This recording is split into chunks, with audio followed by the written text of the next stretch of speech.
Chapter 4. Welcome to the Gothic 1 Remake podcast. I'm Reinhard Police, and for the first-time listeners, I'm the founder and studio director at Alchemia Interactive. And I'm waiting for our composer, Kai Rosenkrantz. I'm in the Old Camp Castle, and Kai should be here any minute. While we're waiting, let me start with saying thank you to all you many listeners out there.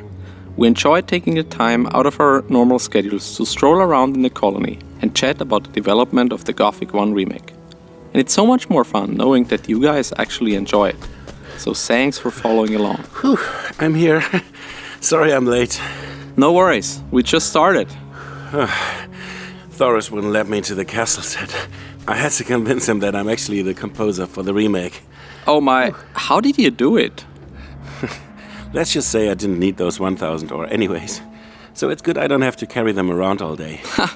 He takes his job really very seriously. Donnie, come on over here.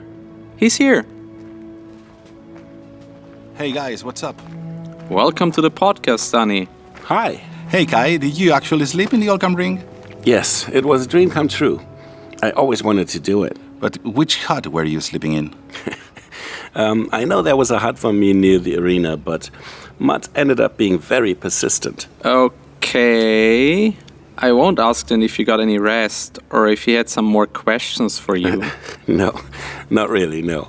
So, have you already been introduced? Me? Not yet. Right. So, this is Daniel Kandil, our art director. Thanks for joining us in this episode. It's my pleasure. So let's climb up to the tower. What better place to talk about the visual side of the game than up there, where we can have a great view over the whole world. Oh yeah, that sounds great. What does an art director do exactly? Well, a good question. In general, we could say that the art director in a video game is the driving force behind the game's aesthetics. But more than that, the job of an art director is about crafting and creating coherence in the game's aesthetic vision.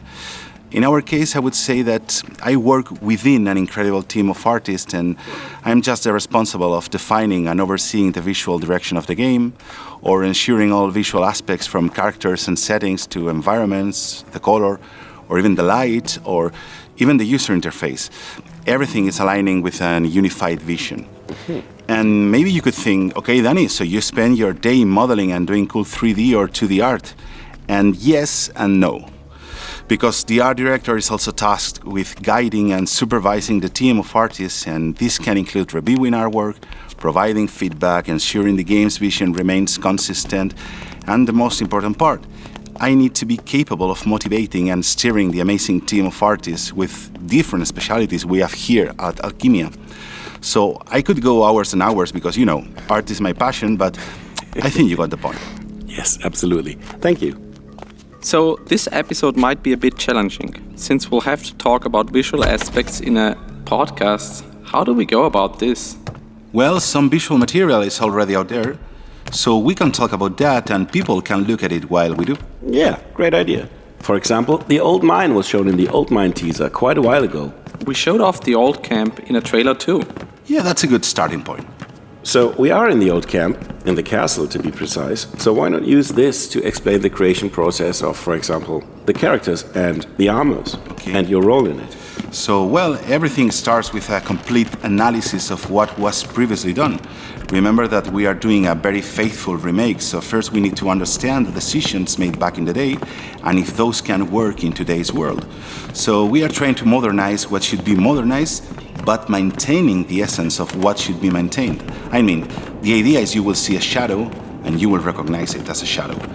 And when we finish that process, an artist starts creating concepts, gathering information, and once the design is approved, we go to the hide model phase, then we wake everything into an in-game model, we texture it, remember we are aiming always for a very high detail armors, and once the process is done, we integrate the pieces into the engine where we finish polishing and tweaking the final look. And very successfully indeed.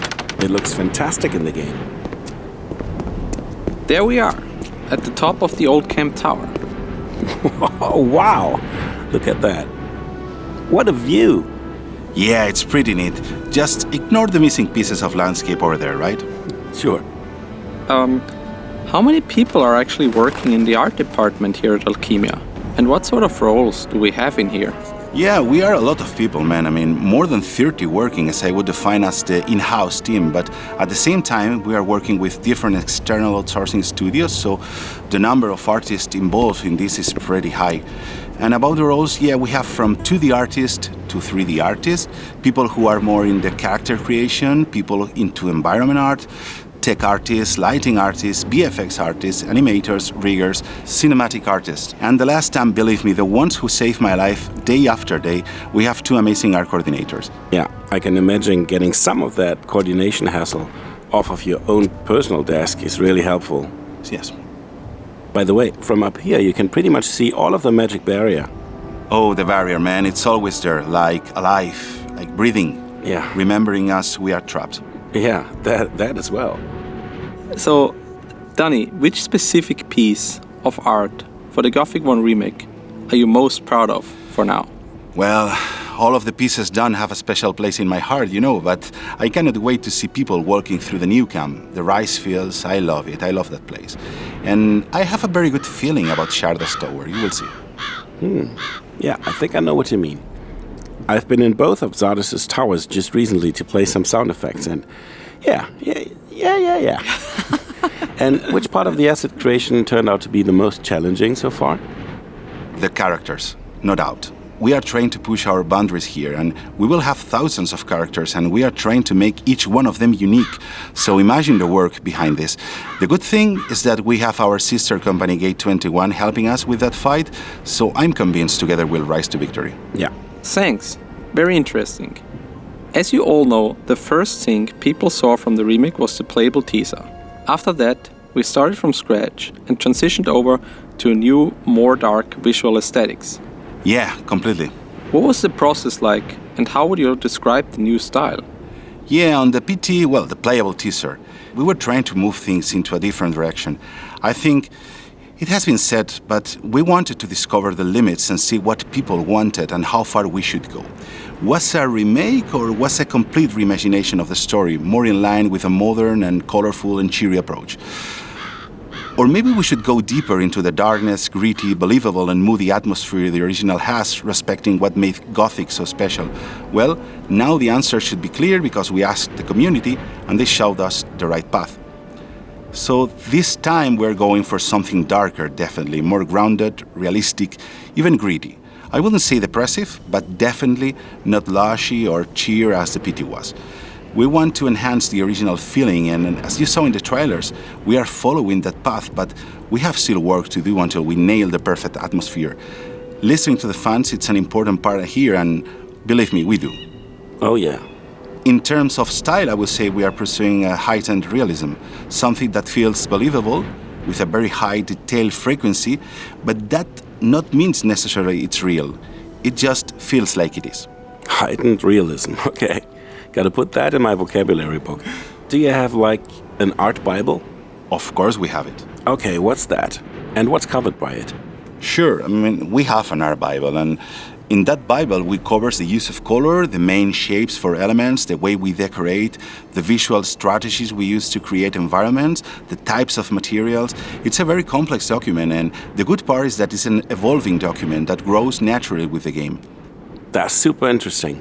Can you give us an example of something that's in the art Bible and how you translate it into the actual game? Sure, for example, in the Art Bible we define different strategies of color use or even decoration placement in a way that the viewer can feel the environments are bigger than they really are. And of course, this is not something we invented.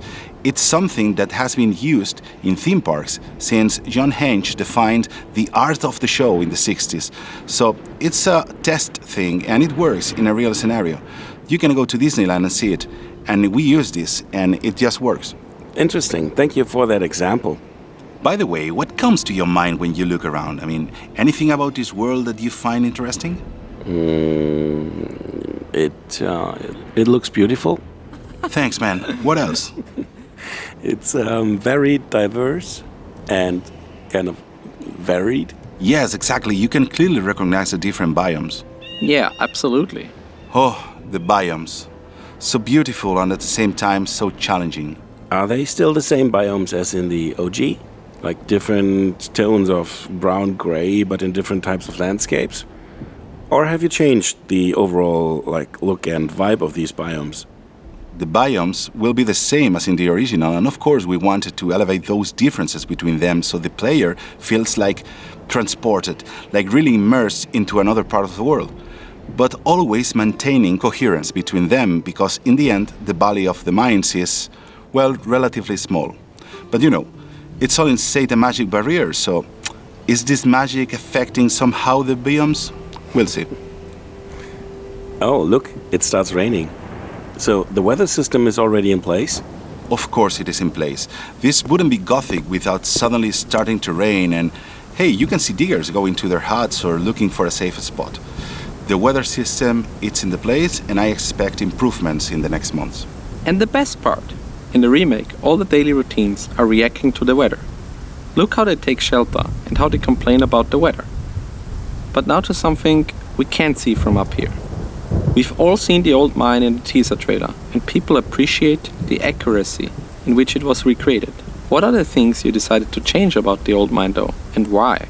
Maybe we should go to the old mine while we talk about it? It rains anyway, so it will be more convenient inside. But that's a long walk through the rain. Yes, but I came prepared. This should help. Whoa. I've never used a teleportation rune before. I don't think we should... Danny, wait! What the heck? Shh. Danny, where exactly did this rune take us to? Well, usually to the most recent places. Shh. Danny, speak quietly. Damn, this is dark. This is the Minecrawler Queen's lair. Oh, no. Oh crap, you're right. Be quiet, everyone. Crap. Shh.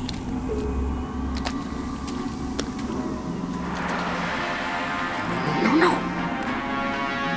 Javi, Hey, guy. Javi, we have an emergency. Send the Templars to the Minecrawler tunnels, now! Oh, okay, will do. Everybody, run!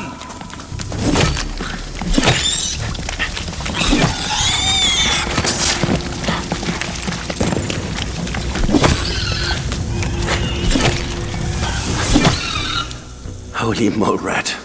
That was way too close. Definitely. Sorry guys, last time I used the rune it took me to the upper levels.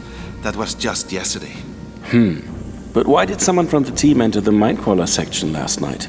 That part of the mine has long been completed. I don't know. Go and ask Alberto. We need answers. Maybe Elena knows something. Yes, I'll... Guys, we're in the middle of recording a podcast episode, remember? Oh yeah, Yeah, right. very true. 1 second. Here, torches for both of you guys. Ah, That's nice. handy. Thank you. Thanks.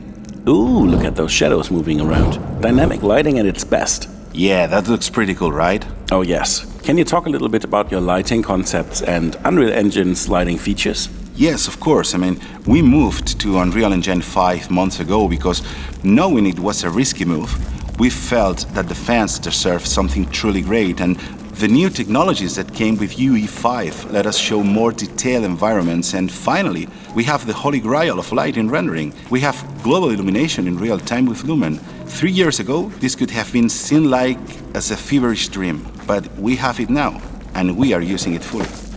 Our approach in light, I would define it as embrace the darkness. We are going full Baroque, where the darks are pretty obscure, where the night feels dangerous. Think about Caravaggio or Velázquez for the interiors, and Claude de Lorraine for the exteriors, with those dark environments and the orange skies. For the people listening here, if you go to Google Images and search for those 3 masters of painting, you will see. So we are using a modular approach to level building, right? What does that mean, and how did we apply that to the old mine? Never underestimate the power of a simple wood plank. So basically, almost all we model and design is going to be used in different places, scaled, rotated. The modern graphic engine kind of asks you to be smart and be modular. So we created the old mine with 7 different types of rock and 10 different assets of wood structure. So you can imagine how many memory and textures we are saving here. So give us 3 different wood planks and we will create a world for you. Awesome. Guys, we have to go up here. Yes, follow me. Wait, is it safe to use the letters? Kai, it's not 2001 anymore. Okay. It works like a charm. Nice. I told you, our programming team and especially Andre already spent countless of hours on making sure ladder climbing won't be a disaster, like in 2001. Okay. Back in the old camp, Javi mentioned a new wall climbing feature. Will players be able to use that feature somewhere here in the old mine? Not so much in the old mine actually, but there are mountain areas where real climbing is another form of traversal. Now that I'm here in person, I have to say that the recreation of the old mine is really just perfect. Very true to the original, but enhanced in a really convincing and intriguing way. Thanks. Really, it's great. What was your process of designing the new old mine? How did you decide what to keep and what to extend? Well, we always start with blockouts made by the design team. We met all together since this is always a joint effort, so we can share the same vision. They provide those blockouts and then we create a task force of artists to work on that specific environment. They gather references, they create the first layer, as we call it, the nature layer, where we place all the natural rock formations, ground and so. And once approved, we go to the structures layer, where we design all the man-made constructions. In recreating those spaces, it's very, very important to be constantly seeing and analyzing the original environments and detecting the landmarks. Walt Disney called those the Winnies in his parks, but imagine those focal points that fans will remember when playing. I mean, maybe you don't remember exactly the position of the intricated passerelles that descend into the old mine, but I'm sure you remember the oven at the end and the orc slave. So those things should be there in our design too. Gotcha. And how many people were involved in building the old mine? If I remember well, we assembled a task force of 6 artists that were involved in the artistic side of the mine, from creation of the environment to the placing of ambient particles and effects. All right, thanks for the inside. We're now approaching the outside. Wow, Kai. Fresh air. Yeah, I suggest we walk back to the old camp. Yeah, let's walk. I'll guide you for a bit, but then I'll have to take a different path. I have some things to do in the new camp. Ah, interesting. Has the camp already been finished? Well, I cannot wait for you to see it, but answering your question, yes, it's done. Maybe some lighting artist is there giving the final touches here and there, but I consider it done. Kai, if you want, you can go with Danny. Yes, okay. I have to go back to the old camp and hand over that ladder. Oh, yeah, the letter. Yes, but I can pick you up at the new camp this afternoon. Okay, sounds good. Although I'm very curious who that letter is for. You've been making such a big secret out of it for a while now. Well, yeah, it contains some significant news, but I want the person to get them first before anyone else gets them. Interesting. Yes, very. You know what? I'll accompany you to the new camp, and we can go meet the recipient in the old camp together afterwards. Yes! Perfect. Thank you. I'll text Timur. I think he's in the new camp. He can meet us there with the community questions. All right. Thanks. So, Danny, looking at this picturesque landscape, what's your approach to world design? How realistic do you want it to be versus like stylized and artistic? I know we've talked about the design process and your art Bible earlier, but this question is more about your artistic influences and inspirations.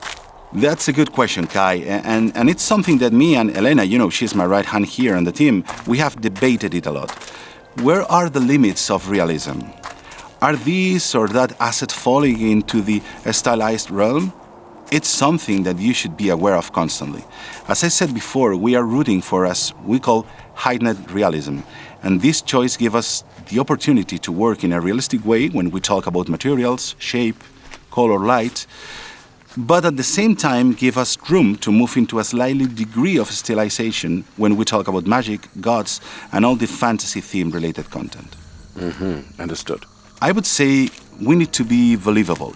Yeah. Always moving inside the limits of what is Gothic and what is not, but we should not go too real to that point where we ask ourselves if this or that design could really happen in the 12th century Europe parameters. And about references, I will pass 2 hours talking about reference men, but let's stay with the Baroque painters. Sure. The way they understood the light, the dramatic effect, The theatrical composition, the play between bright and dark, I think Caravaggio and Velázquez are good examples of that. Their paintings feel real, but they were dramatic, staged, and definitive, not realistic. But they were believable. The same with artists like Claude Lorraine and his landscapes. I mean, better stop here because, Kai, I could be hours talking about the old masters and how much we should learn from them. Yeah, seems so. I guess that's a topic for its very own, spin-off episode. There, you can see the new camp behind that corner. Yes, can't wait to see it. But before we get there and you'll be busy with other things, I have a few questions about characters and animations. Sure, you'll have to talk to Gerard for detailed questions about animations, but I'll see what I can do. Thanks. First, about characters. The original game had a bit of a cartoonish character style.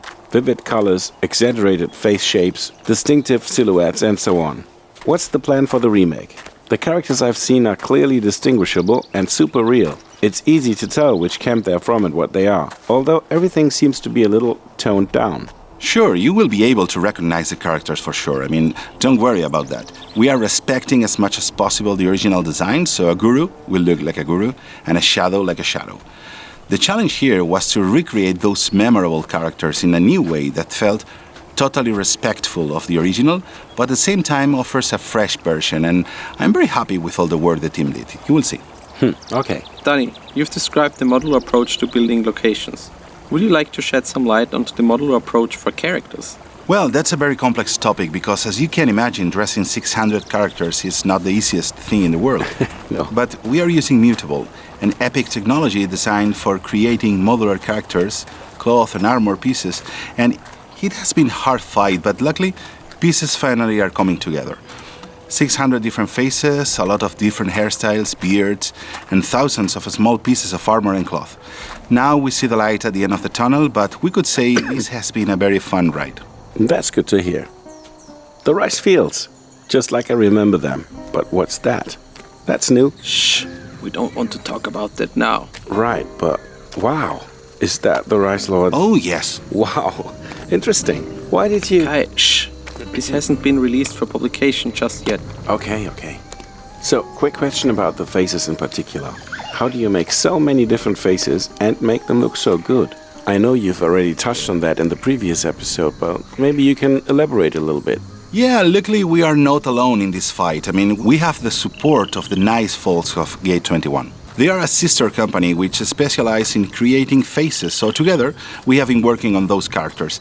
They developed a very specific tool that let us create dozens of different faces, mixing them, adding details, changing manually specific traits. But of course, not all the models were done using this tech. More than 100 were fully manually worked on until the very last detail. 100? That's crazy. Imagine we have two tiers of characters, the tier A and the tier B. Tier A are the most important characters. Those 100 characters designed, rigged, and created fully manually. And then we have the Tier B characters. Those are done using this amazing technology that helps in the process. Okay, that makes sense. Now, about animations. I'll ask Gerard all the details, but you let us know what your general process and pipeline is for making, people and creatures move. Are you handcrafting keyframe animations? Motion or performance capturing, procedural animations, fancy deep learning stuff? Yeah, I'm sure Gerard can be more specific on that topic, but I can tell you we are using all of those cases you mentioned. Handcrafted keyframe animations? Check. Procedural? Check. Motion capture? Well, you should see the actors screaming and fighting in the recording zone. It's pretty crazy when an Amazon guy enters the studio to deliver something and is received by a guy screaming holding a weapon. And deep learning stuff? Also check. It's a complicated process because we have tons of creatures, characters, complicated environments and interactions. But in the end, we hope everything will turn out all right. Caught your little Gothic 2 quote there. All right, here we are, in the UCAM cave. Yes, wonderful. Gosh, it means so much to me, seeing all these places recreated so accurately, and yet improved in such a fantastic way. Thank you so much. I'm glad you like it. I love it. And apparently, you've already made new music, right? I can hear it playing in the background. Yeah. Shall we end this episode with some music? Okay, let's do it. But first, we have to meet Timur for some community questions. Right. Oh yeah. Ah, there he is. Hey, Timur. Hey Kai, So what's going on in the community? Our community is dying to find out more about the game. I have some questions prepared. That's great. Bring it on. So here is a question from our moderator, Drago. Will the items that the player equip appear on the character itself, specifically rings or amulets, like in original they were invisible? Reinhard, go for it. Okay, so the thing is, rings and amulets, you usually don't really see them because there's always some piece of cloth and armor above them. So you won't necessarily see those.